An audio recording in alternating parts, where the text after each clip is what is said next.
Good morning. This is Eva. I am going to be talking about how people perceived me and how I got back into society after I was assaulted during an online date in 2019. It took place at lunchtime in a public park, and it was like a setup, and I was pistol whipped over the head, and I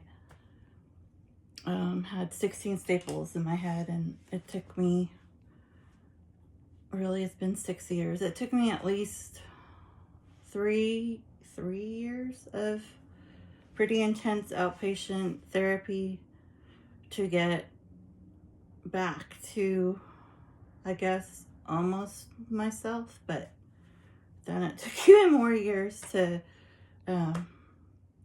work on those skills like reading and writing, just doing basic math, memory recall, not having nightmares from PTSD, being in a good mood again, taking care of business, like just doing everyday functional things that we all do. But when, I had 16 staples and it messed up the connection between my brain and eyes permanently, because the gun kind of went like that way, so it hit 3 different regions of my brain. So that is it was like kind of the frontal area, which is not good. That's like your logic and reasoning. And then this parietal lobe, which is more like language. There was some pituitary gland,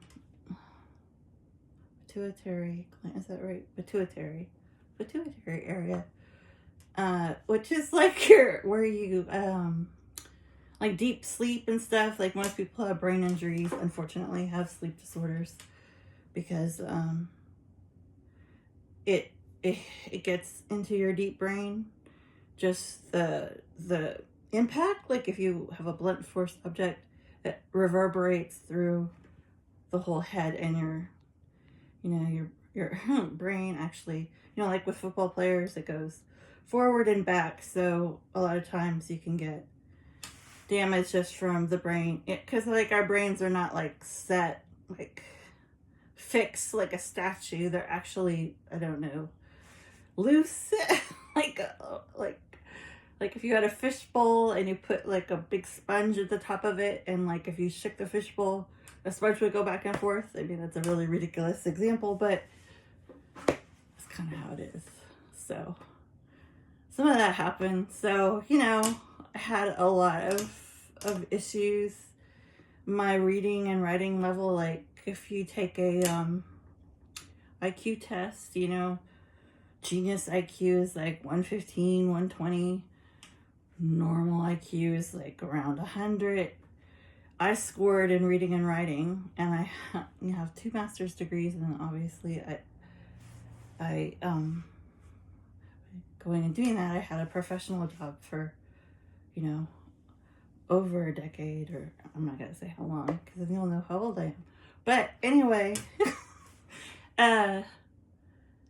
yeah, that really was a problem, because my score was 85, basically 1 point higher than a learning disability. So yeah, that's pretty far from 100, right?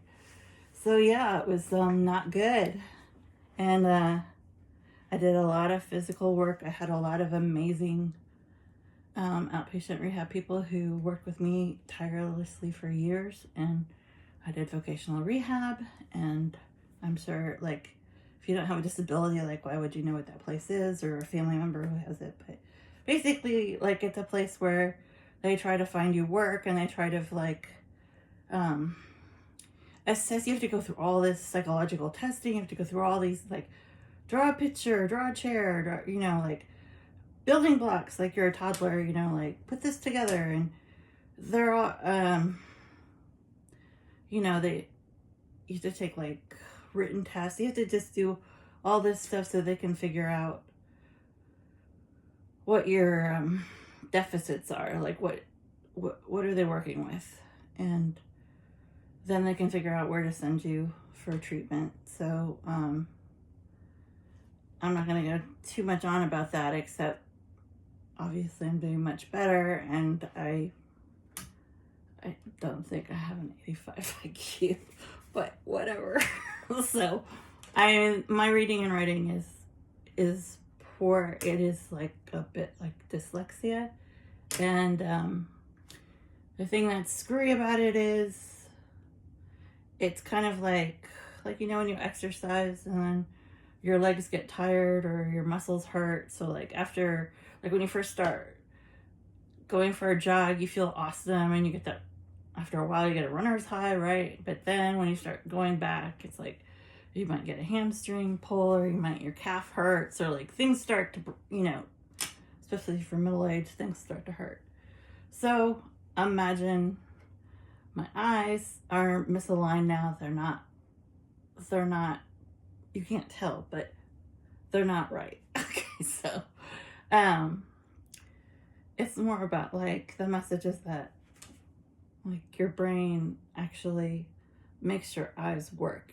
So my eyes are actually good. It's just the messages, and the messages don't go through right, and then my eyes are misaligned, so I guess that's not perfectly right, but you can't tell with the naked eye really.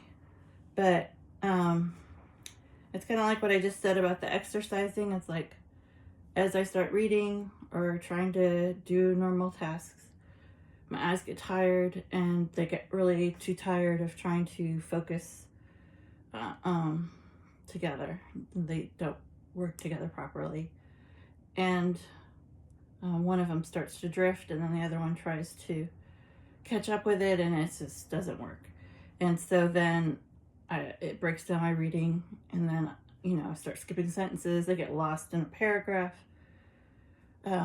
Lines merge, so all the letters sort of get together like alphabet soup. I can't. It's like reading hieroglyphics, or like reading another language. It's not right. But then if I rest and have an ice pack, like 20 minutes, and I'm not out in the sun, or I wear glasses that they're kind of like rose tinted, but they protect my eyes, and it just helps. When I do that, then they sort of get back online, and then I can do stuff again for a while, and then it starts again, and then the whole thing breaks down again, and then and it just goes like this all day long. So it's a really hard disability because people think, we're not really educated about disabilities, which now that I have one, I think is really terrible. And most people think you're either blind or you're not blind.